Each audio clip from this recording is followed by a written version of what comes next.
Здравейте всички! Добре дошли в първия ни влог. Аз съм Беркай. Това е Митака. Аз съм Димитър. Сега да представим тук два автомобила, които ще следват разни трансформации по време на клиповете.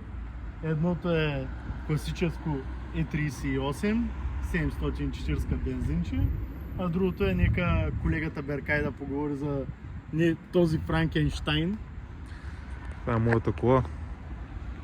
Обикновено е 36, 20 нищо сериозно, поне за сега. Решихме да направим този канал, за да видите какво ще се случва в нашото ежедневие. Ще правим най-различни модификации по колите, ще ги мием, ще ги чупим, ще ги оправяме и ще има само позитивни емоции като цяло. Ще снимаме още много хубави коли от същия калибър, така че смятаме, че ще ви хареса. Сега следва да покажем дадените автомобили, ще отидем да им направим една мивчица, едно почистване изменение, защото моята претърпя доста неща, като ремонти, ама няма как, това е 30 годишна кочинка, трябва да ги направим тия колички. Буквално днеска излезе от бокса, имаше проблем с скоростната кутия. Скоростна кутия, двигател, всичко е за сега 6 точки, но да видим до кога ще гледам да ги пазиме, защото тези модели почват да изчезват, да ги няма и така. И като цяло смятам, че е нормално вече тези коли да се чупят постоянно през ден, да има много неща за смяна, понеже все пак са амортизирани коли на по 20-30 години. И смятам, че е напълно нормално, но сега на нас не се полага да ги поддържаме. Само искаме това да влезе във влога. Това е... Опа!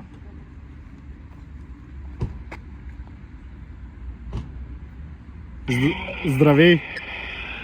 Обаждам се, къде че идвам към вас. Добре, къде идва, защото ще ходим към мивката. Ама вие снимахте ли вече на метро? Снимахме на метро, сега даже си във влога. Ама аз не го участвам. Всички ти искат на хубавото. Еми айде, чакаме те на метро. Идвай. Идвам. Е, тука ще дойде.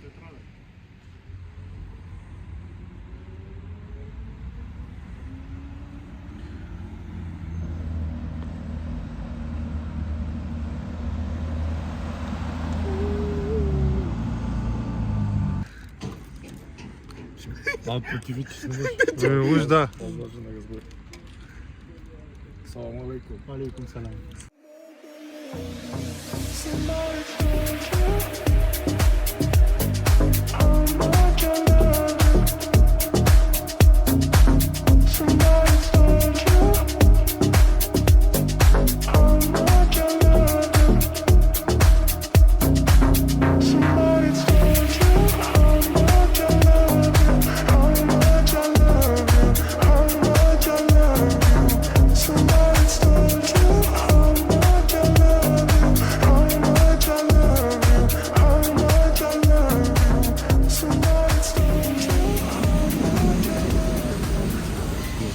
Дойдохме на автомивката да изминем тази кола. Тази тук е измита и най-вече в момента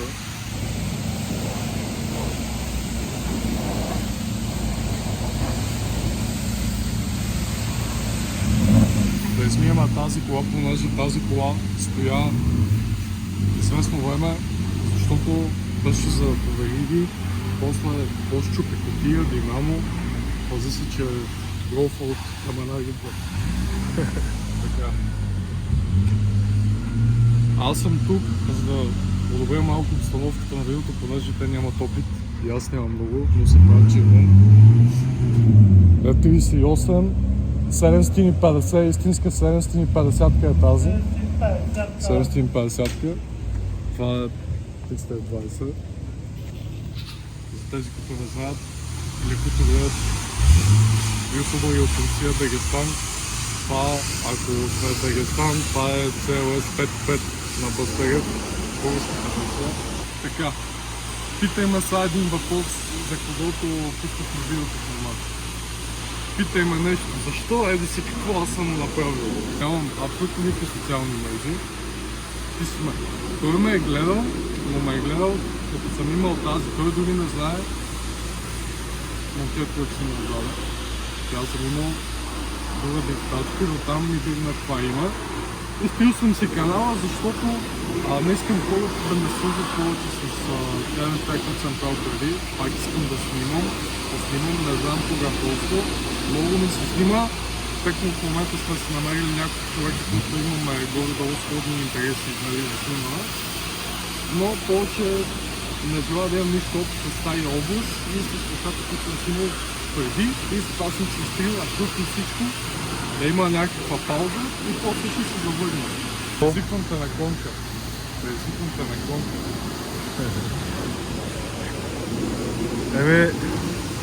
Не знам, може и да измислим нещо.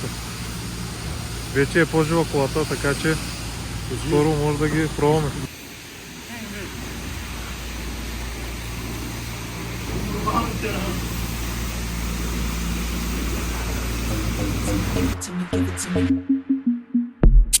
I'm the type of girl to look you dead in the eye. I'm real as it comes if you don't know why I'm fly. I seen you try to switch it up, but girl, you ain't that dope. I'm the Wonder Woman, let me go get my robe. I'm a supermodel and mommy, see my... Кой само приятеля ми? Берко, как че с тази Е30 как търка?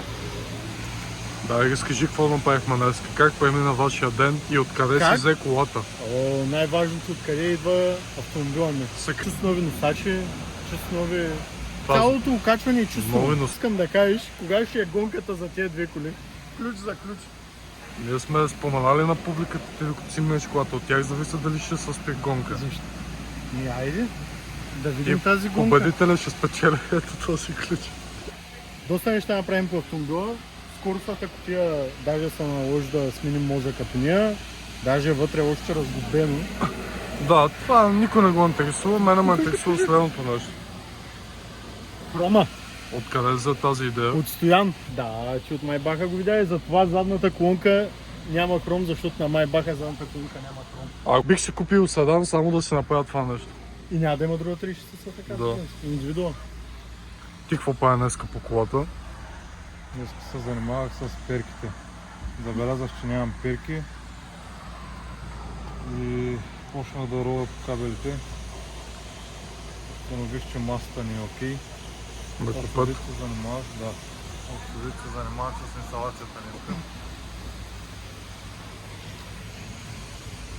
И да, вече имам перки, но все още мисля, че не се охлажда както трябва тази кола. Опа!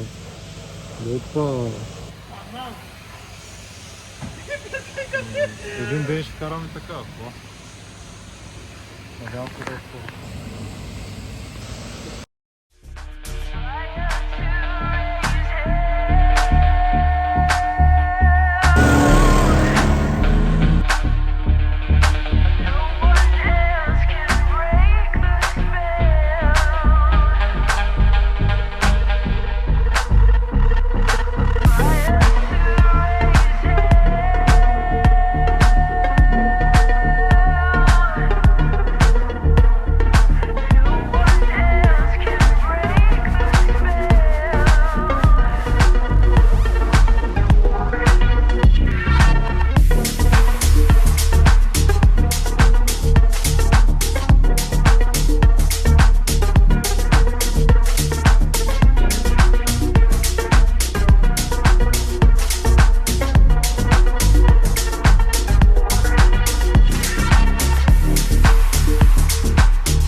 Това беше за днешния клип.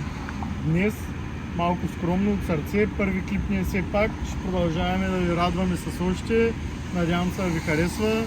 Скоро ще има снимки с 36-цата, с 38-цата на моя брат Стоян 36-цата. Ще има още други интересни автомобили, които ще ги покажем. Няма да са светските Поршета, Ферарита, ни тях може да ги има, не знаем. Някой ден. Някой ден ще видим какво е. Така че надявам се да ви е харесало това видео, въпреки и кратко, но все пак това е първото клипче. Трябва някакси още се наместваме, опитваме се, искаме да изградим нещо. Ще ви бъдем благодарни да оставите някой друг коментар. Дали ви е харесало, дали не, да нахраните. Всичко ще ни зарадва от вас. И само да кажа, тениската не ми е намачкана, не върве, не изгладен, така е материята. Айде, затваряй! До следващия път.